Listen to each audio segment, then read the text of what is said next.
done a lot of interesting things in my life. I've been blessed. Live in the greatest country in the world. We are exceptional, but that doesn't mean we're perfect. We're not. And one of the great lessons of democracy is we're our biggest cheerleaders. We're also our greatest critics. That's important.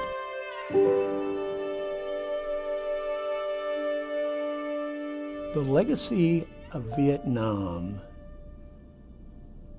is still very much a part of how this country looks at its commitments overseas and the deployments of our men and women overseas. And there are lessons that can be drawn from today, looking back to the experiences long before we actually had a significant presence in Vietnam, because Vietnam had a cultural, a social, and a military and geopolitical impact on this country, much of which lingers today. Americans started thinking about the French and Indochina in the 40s. This is Vietnam. We started thinking about it in the 40s. We're thinking about it in an entirely different set of terms today and potentially an entirely different relationship. So we learned lessons from looking back at World War II. We learned lessons from Korea.